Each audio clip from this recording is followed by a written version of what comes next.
Right, ladies and gentlemen, the next item on our agenda, I'd like to call upon Louis. Had already picked on you earlier, so I'd like you to please join me again on stage with the Chief Audit Executive of Transnet, Ms. Matabo Sukati, and the Audit Committee Chairman, Ms. Yake Pinana.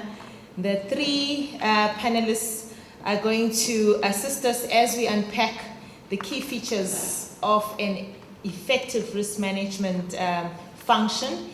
And I think, okay, can you please join us on stage as well?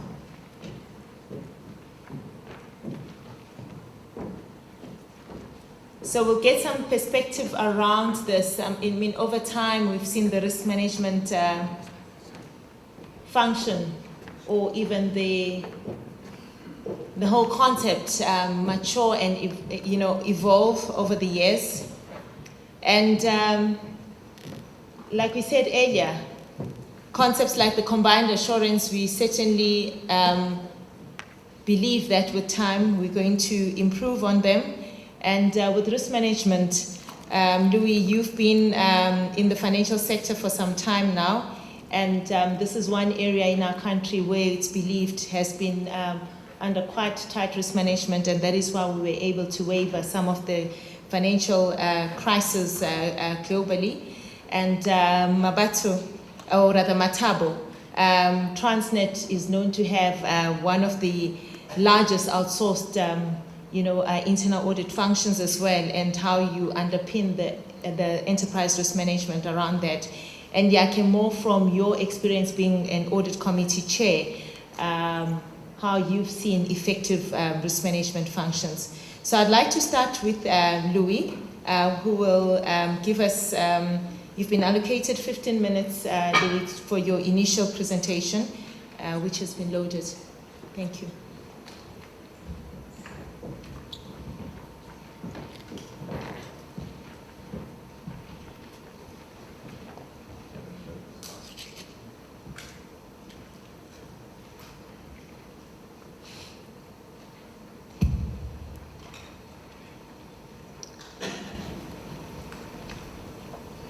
Okay, thanks again. I think the discussion this afternoon, I think one should see whether you have a separate audit and risk committee or whether there's a joint committee doesn't really matter. I think the topics that we wish to cover would be applicable to both approaches. I think the first point that I just wish to highlight is that obviously events over the last couple of years have surely assisted us to move the responsibilities of risk management quite substantially up in the batting order. But we don't underestimate the journey that we still are on, and also the importance and challenges that one might have to justify when it comes to investment in risk management, technology, systems, etc., because to a large extent we are managing an unknown and trying to prevent the unknown that makes it rather difficult at the end of the day to always put a rand value to the benefit of your risk management efforts. I think then the question obviously is still asked as to why would one then still have that debate. And I think it is possibly still an issue that we might be confronted by the fact that one always tends to think that the activity or the risk might be somewhere else. Either it's the stereotype of too big to fail, too good possibly to fail, and on the other hand also possibly a case of our business being too small or not relevant to our industry as some of those stereotypes. On the other hand also, I think the debate is ongoing because, as I said before, I think risk officials in certain instances still find it rather difficult to convince sizable investments into risk management tools to support the approach that needs to be followed. However, I think it is important that we again look at, if we have a risk management function and if we assess where we are as an organization, to look at certain criteria, certain activities to determine how well and how far have we progressed on this route of embedding risk management within the organization.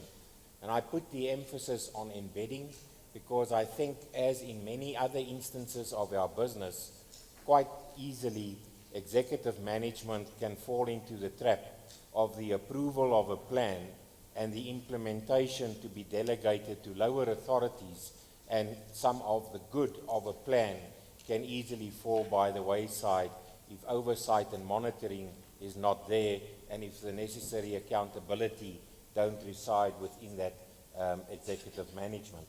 So certain aspects that I think is important that one should assess: where are we as an organization with risk management as a whole within the organization?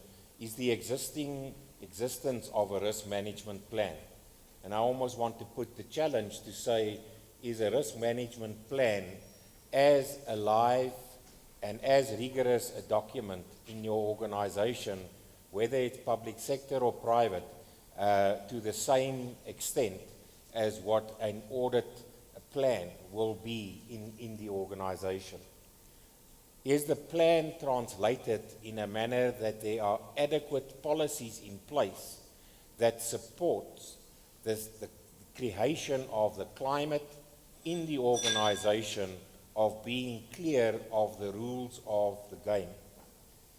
Thirdly, is there an adequate and sufficient risk measurement tool in place that will assist in measuring and monitoring activities, trends, analysis, etc., and more importantly, an early detection tool of things possibly not going according to plan? Again, as we assess how far we are on the journey of risk management, is to say how mature is the three-way play of risk within an organization. And in the three-way play, I refer to business as one level, risk and compliance as another, and audit as the third. What is the level of interaction, engagement, and a joined-up approach to managing the culture and the climate in the organization to conducive control standards? And then lastly, what is the quality of our reporting? And is the risk reporting done with the same discipline and the same rigor as will be applicable to other financial reports within the organization? And then the last point that I would like to refer to in assessing how far are we on the journey is the quality of our governance structures within our organization.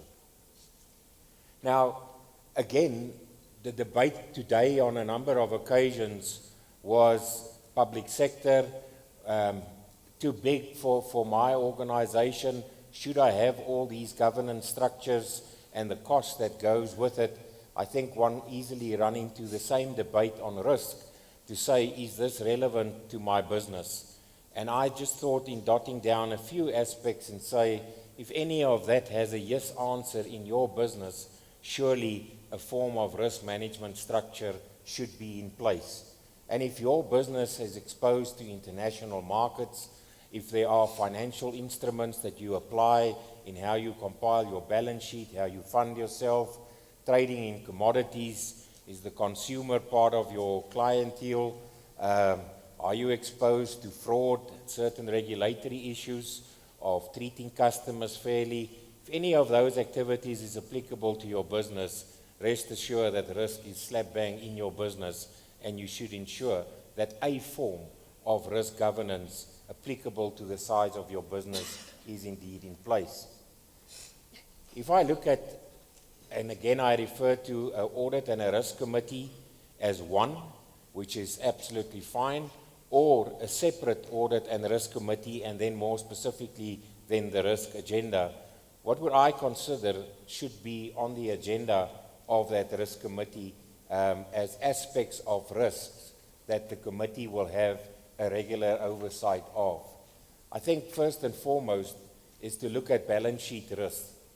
And if I speak about the balance sheet risk to a large extent, how strong is the balance sheet for what level of shocks to be absorbed?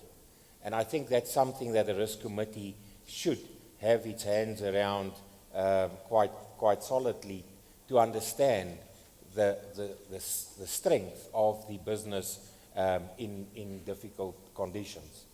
If I refer to the structure of the balance sheet, again, I think the risk committee should really apply their mind as to the makeup and composition of that balance sheet, as they would have to think about what instruments, financial instruments, to be exposed to. What is the size of equity risk that you would take? What would be the investment risk, all playing into the health and well-being of the balance sheet? The second aspect that I think the risk committee should have on its agenda is that of market risk.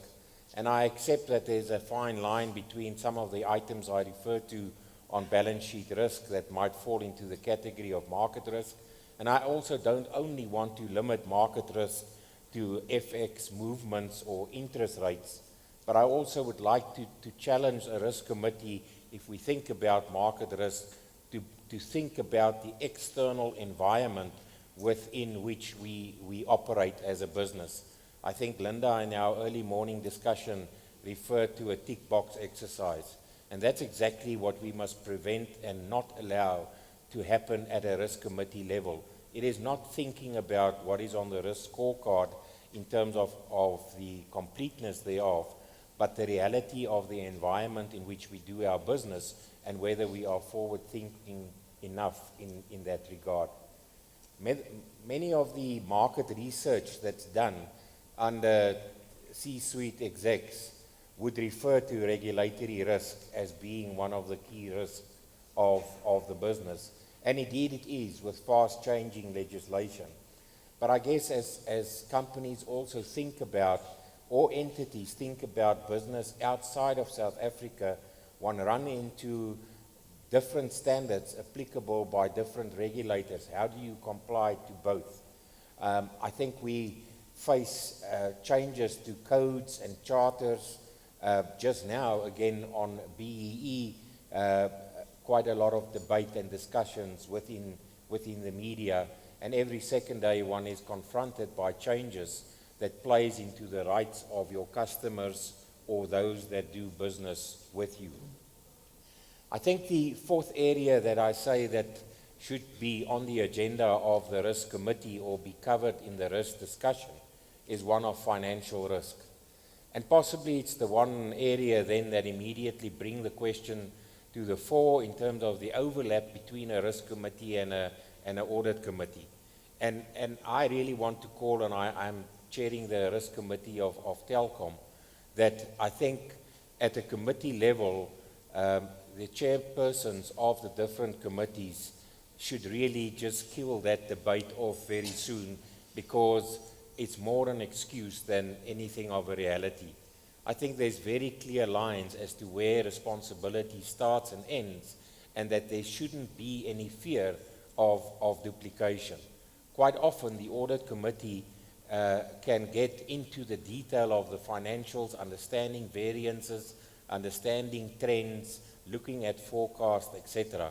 On the risk side of the financial risk discussion, I would refer to the risk of non-performance and the impact on stakeholders, the impact that it can have on potential investors, and also making sure that the pressure on realizing financial goals and objectives possibly don't overrun and prevent certain key investments that we need to make, i.e. holding back on infrastructure investment to bolster financial performance. And if there's a sound interaction between audit and risk in that regard, I think it actually bodes well for the business going forward. The operational risk that the Risk Committee should have on its agenda covers a wide range of activities, but just in terms of the theme and the climate of discussions, if one think about our products and services, is it still relevant? Is it still in line with our customer needs and wants? Is it still in line with the latest technology? And is it a basis for growth going forward?